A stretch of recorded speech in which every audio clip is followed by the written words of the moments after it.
Welcome back, folks, to WrestleRant here today, continuing the Judgment Day theme with my review of the 2001 installment of the pay-per-view here today. So Judgment Day 2001, without further ado, kicking off with William Regal and Rikishi. Pretty standard matchup. This was coming off William Regal's feud with Chris Jericho and their matches at WrestleMania 17, the match at Backlash. So Regal was kind of on a hot streak. He won the Queensberry of something match, the Queen of Dunsbury match, or whatever it was called, that crazy match from Backlash the month prior. So he's coming off of that victory, going into this match against Rikishi with some momentum, so to speak. The match was pretty standard. William Regal, in the end, would target the injured shoulder of Rikishi, throw it right into the ring post, capitalize with a neckbreaker for the victory. Fine matchup, not like a very exciting way of kicking off the show, but for what it was fine, didn't really mind it. Up next, I was very surprised this was second match on the show, considering how great this fucking match was, and if there's any one match from this show that you should go out of your way to watch, it's this one. 3 stages of hell between Kurt Angle and Chris Benoit, with Angle's Olympic gold medal on the line. Now, I spoke about this in my WrestleMania 17 review, and I talked about that last year here on WrestleRant, and in my Backlash review just about a month ago.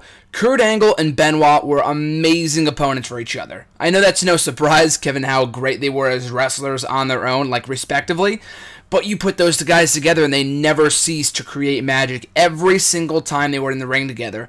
Enjoyed the WrestleMania 17 match, enjoyed the Backlash match even more, and I think it was an ultimate submission match, I think it was.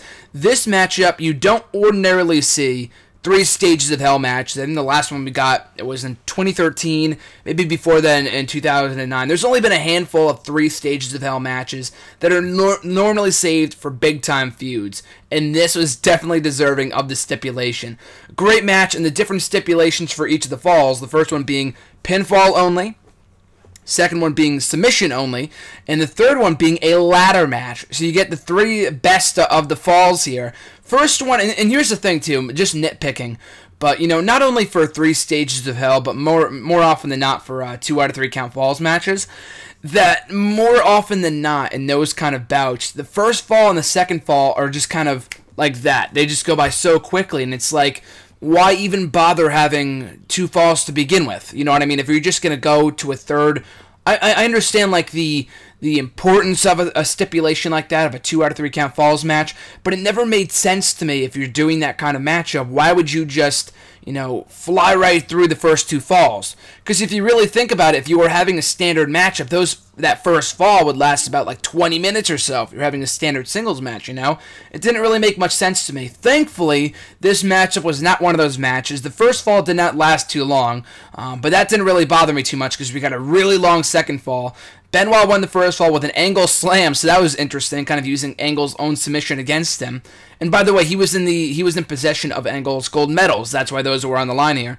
And I liked how the commentators were talking about on commentary, how Benoit, this is kind of like, this is cool if I win or whatever, but it's a must-win situation for Angle because he would have been humiliated if he couldn't get back his gold medals. So anyway, Benoit wins the first fall with an Angle slam. We go into the second fall, submissions only. Like I said, kind of going off of their ultimate submission match at Backlash, you can only really imagine how great this matchup was. It was really, really good. A lot of great back-and-forth action. In the end, Angle forced Benoit to tap out and get that second fall, leading to the third fall, a ladder match, where, of course, the gold medals were hanging above the ring. We're on the line here, Angle, Benoit. We get to the third fall.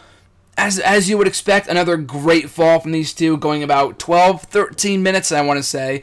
A lot of back-and-forth action. Neither guy could really get up on the other. The momentum was kind of in both guys' favors here. It was never really dominant on one side or dominant in favor of one person over the other. It was very evenly matched throughout the bout between these two guys. So a really exciting matchup. Ladder matches are always fun with the right opponents in there, with the right factors, and you got that with Benoit and Angle. And then the stipulation could not have been better, considering the fact of what was on the line, the gold medals. So before Benoit can emerge victorious, out comes Edge and Christian. So it seems kind of random. Maybe there was some build-up before it. I'm not really sure. They explained it afterwards. But Benoit would come out, and Edge and Christian would come out, prevent Benoit from winning, and allowing Kurt Angle to pick up the victory and regain his gold medals. So Benoit viciously attacked, he was kind of protected in defeat with the attack by Edge and Christian, set up something else for later on in the night, as Edge and Christian would say they didn't want Benoit winning this matchup so they could ensure that he would not take part in the tag team turmoil matchup later on in the night. So we had that matchup, Kurt Angle emerging victorious. Phenomenal matchup. Like I said, regardless of what you think of Benoit, as a person, whatever, his in-ring career was phenomenal. I know a lot of people, can't go back and watch his old stuff considering what happened. That's completely understandable. But if you can stomach a good Chris Benoit matchup, this is one to go back and watch. Just fantastic stuff from start to finish. Up next, triple threat hardcore match of the Hardcore Championship. I was a little bit confused early on because it was only Big Show and Test. And then Rhino just kind of came out of nowhere, but little did I know he was the current Hardcore Champion. So he just kind of seemed tacked on in the matchup, even though he was the champion. But it was your pretty standard Hardcore matchup that you would get around this period in time, with the 24/7 rule and those guys going kind of all around the arena. It was a pretty nice matchup for the most part. I liked when Big Show, I think it was Big Show, he was pinning Rhino up against a wall, and he had Rhino horizontal up against the wall. It was pretty funny. So these guys just kind of go all over the arena, really not much to talk about. They were just kind of implementing the hardcore rules, just kind of going all out. So a pretty good matchup, and I think at one point in the matchup, Big Show or Test or somebody threw a fucking... Maybe it was Rhino, I don't know who it was, but someone threw a trash can right in the face of another competitor, and it was vicious. But in the end, though, Rhino would emerge victorious, still the Hardcore Champion. Pretty fun matchup if you like the 24/7 rule like I do. You'll enjoy this matchup as much as I did. Up next for the Women's Championship, Chyna defending against Lita. So the backstory to this matchup was that Chyna, after winning the championship at WrestleMania 17, declared that she had no competition. Lita, of course, would step up and say, I am competition, I want a challenge for that championship. So they would have their matchup on this show. It's interesting, because I was going into this matchup, maybe it was just my fault here, I went into this matchup with high expectations, considering, how great Lita is, and Chyna being a legendary competitor as well. It's kind of a sloppy matchup. I wasn't really a fan of it. It was kind of sloppy in spots. They never really kind of found that rhythm. It was not really a well-constructed matchup. Botches here and there. And like I said, Lita was just kind of starting out around this time, so I don't fault her too much. I don't know if they ended up having better matches down the line, but Lita, although she was experienced, she was a high-flying competitor. She was already with the Hardys at this point, or by this point. Eddie Guerrero would come out to watch on the ramp, and after an old flame of Chyna's, and he was also kind of an enemy of the Hardy Boys and Lita or whatever. So that was that kind of factor. I don't think he really factored into the finish all that much. But yeah, the match itself was really not that good at all. Only went about 6.5 minutes. Chyna would win, retain her championship, and they would embrace each other afterwards. So a match between two baby faces. And like I said, maybe they would have better matches down the line. I'm not sure. But this matchup, not really what I thought it was going to be. And hopefully they, maybe it was just an off night for the two, and they did have better matches down the line.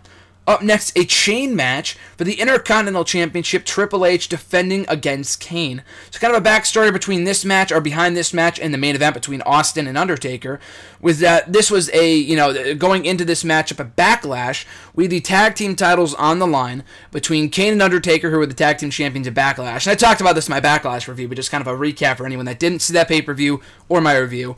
The Brothers of Destruction were the tag team champions.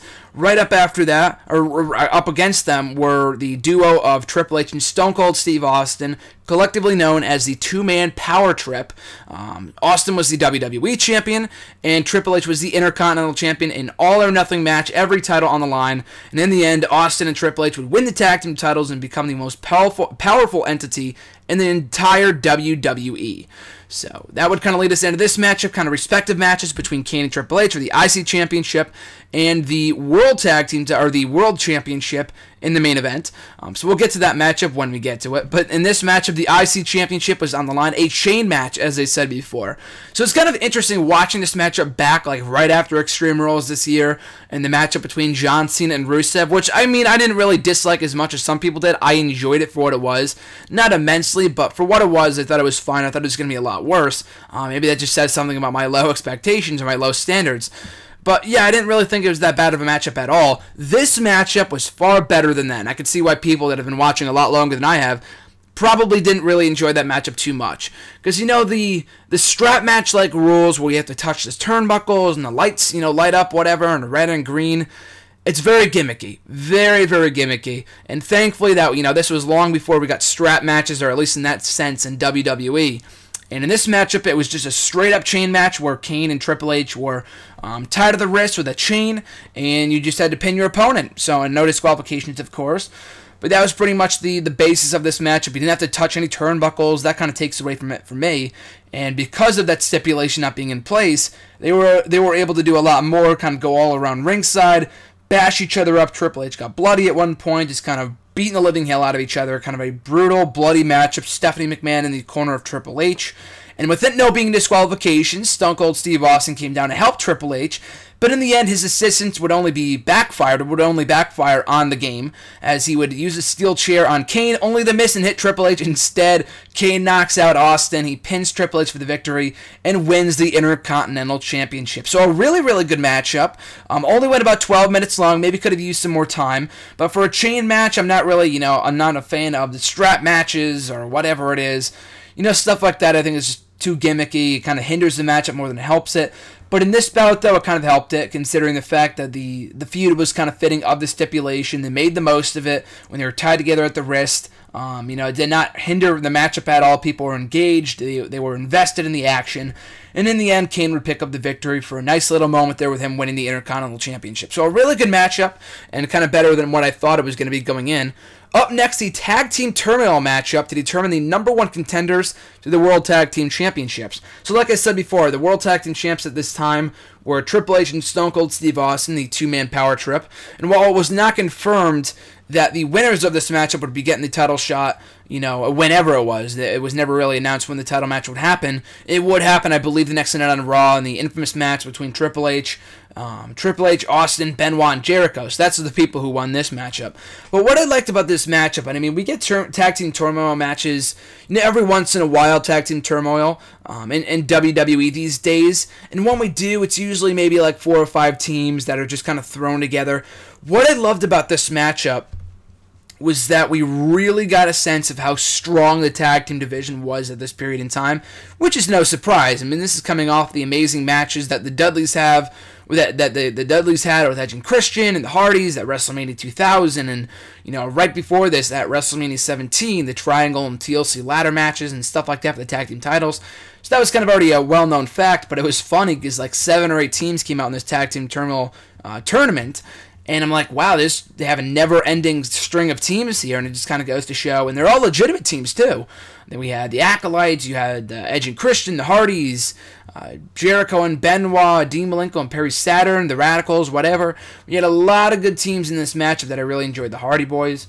So kicking off the matchup, it was the Acolytes, and then Dean Malenko and Perry Saturn. It did not last long at all. The Acolytes, the APA, making very quick work of Malenko and Saturn, so they're out of there. Out come next the Dudley Boys for a pretty good matchup. 2 babyface duos, so the crowd is kind of into everything they were doing. Pretty good matchup. I forgot who cost them the victory. It was either the next team who came out, the X Factor, or maybe I forgot who it was. I can't remember for the life of me for whatever reason. But I know the Dudleys were screwed out of the next fall, and the Acolytes picked it up here, so they advanced to the next round. Out come the X Factor, X-Pac and Just Incredible, with Albert, a.k.a. Tensai, a.k.a. Jason Albert, a.k.a. Prince Albert, a.k.a. Lord Tensai, whatever. So, yeah, they come out next. Not the most, I mean, they were memorable, but for kind of the wrong reasons. They just weren't really getting any good heat. Excuse me. And, just kind of a randomly thrown together tag team. This was like the epitome of a tag team that was just kind of not legitimate. They were just 3 random singles guys. You had X-Pac, you had Just Incredible of all people, and then Albert as their manager. But it was good, though, because X-Pac and Just Incredible were good athletes, so you got good matches out of them. They would beat the APA here with a little help from Albert. They would pick up the victory and advance to the next round, so kind of an upset win there. Up next, we would get, I believe the Hardys came out next. They faced each other. Did not last very long at all. The Hardy Boys kind of lost pretty quickly to the X Factor, and in the end, it would come down to, or not the end, there was actually another team after this. It would be the X Factor, Jericho and Benoit in tag team bout. So Jericho, the story going into this was that after the 3 Stages of Hell matchup, after Edge and Christian cost Benoit the matchup in his match against Angle, Edge and Christian were just kind of, they were like, Jericho doesn't have a partner now, what are you going to do? So it's kind of a mystery on who Jericho's partner would be going into this matchup, and in the end, it would ultimately be Chris Benoit. Jericho and Benoit, former tag team champions, no, they would defend, I don't know if they were former tag team champions, I think this was the debut of that tag team, because I know we would get that triangle ladder match, or whatever it was for the tag team titles. I think we would get that, wasn't it like 2 nights after this on SmackDown or something like that? It might have been that week, I'm not exactly sure. But Jericho and Benoit come out, great chemistry between these two, made for an awesome tag team. Pretty nice matchup with the X Factor. They make quick work of them, advance the final round with Edge and Christian. Great matchup. I mean, Edge and Christian are phenomenal tag team, easily going down as one of the greatest tag teams of all time. And the matchup they had with Jericho and Benoit, all 4 Canadians, is no surprise. Really, really good matchup here. A lot of cool, suspenseful near falls. In the end, Jericho and Benoit would pick up the victory and solidify themselves as the #1 contenders to the tag team titles. So a great tag team turmoil matchup that I really can't say that much for. I can't really say that often, because a lot of the tag team turmoil matches are just kind of randomly thrown together. At least this one made sense, because it's not like the tag team champions were on the show, or they kind of were, but they weren't defending. They couldn't on the show anyway, because Austin and Triple H were both busy in other matches. So it made sense. It kind of made up for the lack of tag team match on the show. They made the tag team title match next night on Raw feel that much more important, leading into the quad injury of Triple H in that matchup as well, regarded as one of the best Raw matches in the history of the show. But still, really good tag team turmoil matchup. Tag team turmoil. I can never really pronounce that correctly. It's a tongue twister. Tag team turmoil. There we go. So we get to the main event. No holds barred match for the WWF Championship. Stone Cold Steve Austin defending against The Undertaker. So I already talked about the build-up going into the Kane and Triple H matchup. Kind of applies the same thing for here too. Just kind of a mini story here. William Regal was in his office. The WWF commissioner at that time was in his office. Undertaker storms in after everything that Austin put him through, saying that Undertaker's wife was in a car wreck and just kind of faking that. Undertaker was furious. He bombarded right into the Regal's office, demanded that he make the main event for the WWF Championship no holds barred, in which he would. And when he went to Austin, he was like, I'm sorry, Austin, but your match is now a no holds barred. Austin said he could deal with that. He said it was fine. So in the end, we would get that matchup. It was no holds barred, which kind of definitely helped the matchup. I mean, the matchup probably would have been good regardless, but it definitely helped add to the matchup. A lot of exciting action here between Austin and Undertaker. They were just kind of taking it all around the arena. It was more of a brawl than it was a match, but I mean, that was kind of fitting of the feud itself, considering how furious Undertaker was at Austin. And once Austin was finally on the offensive, he was, became more of a match than it did early on. But most of it was mostly a brawl at ringside. Undertaker just kind of roughing up Austin. He was really dominant for like the first half or 3/4 of the matchup before Austin would come back. So a very hard-hitting, very intense matchup here with the WWF title. So in the end, though, we would get interference from Triple H, who's trying to help him retain his championship. Kane would come down to a big pop, kind of fend off Triple H. Mr. McMahon would get involved, so a lot of interference as expected. But before Kane could get involved, though, Austin picked up the victory and pinned Undertaker to successfully retain his WWF Championship.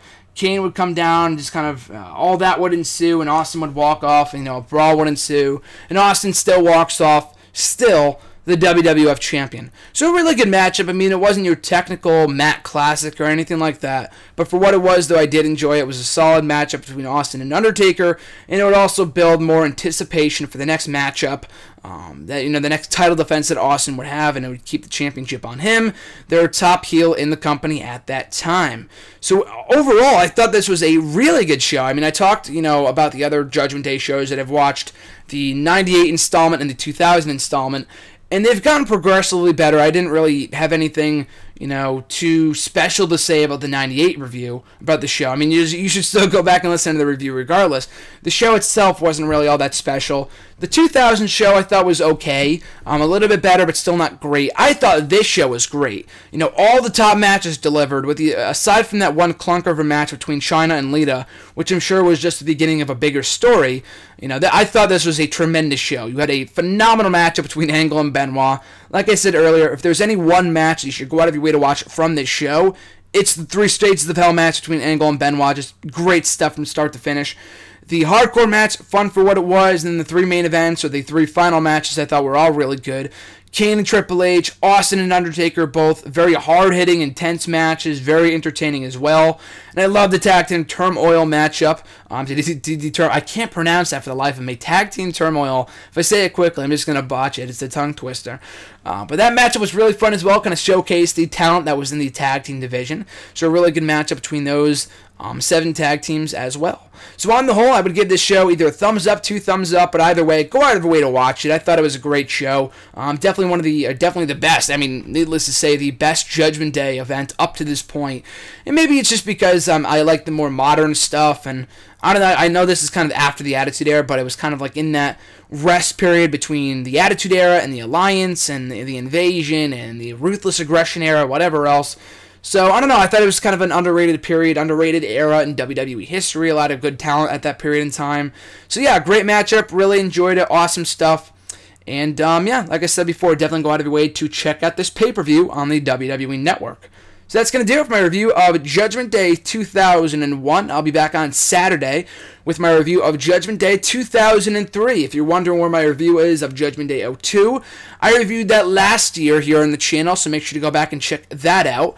But in the meantime and in between time, you can make sure to come back on the weekend and check out Judgment Day 03 on Saturday, and then Judgment Day 04 on Sunday, Judgment Day 05 on Tuesday, and so on and so forth. Like I've said before, from here on out, it's Judgment Day reviews for the remainder of the month for the most part.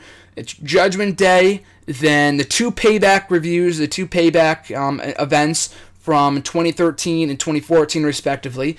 All Money in the Bank shows from 2010 to 2014. And then it's into my SummerSlam reviews for this summer. Very excited to start reviewing those. So make sure to stay tuned for all that content and everything else here on the channel, which you can stay subscribed to by subscribing here to the channel. You can like, comment, and share this video. All support is greatly appreciated. And you can also find me on Twitter. Tweet me your thoughts on this show, on this review, at WrestleRant. Find me on Facebook at facebook.com/graham.gsm.matthews. And also make sure to check out my website, nextEraWrestling.net, for my written reviews of Raw, SmackDown, Main Event Superstars, TNA Impact Wrestling, NXT, Lucha Underground, and everything else in between. Thanks for listening, guys, and I'll catch you guys on Saturday for my review of Judgment Day 2003.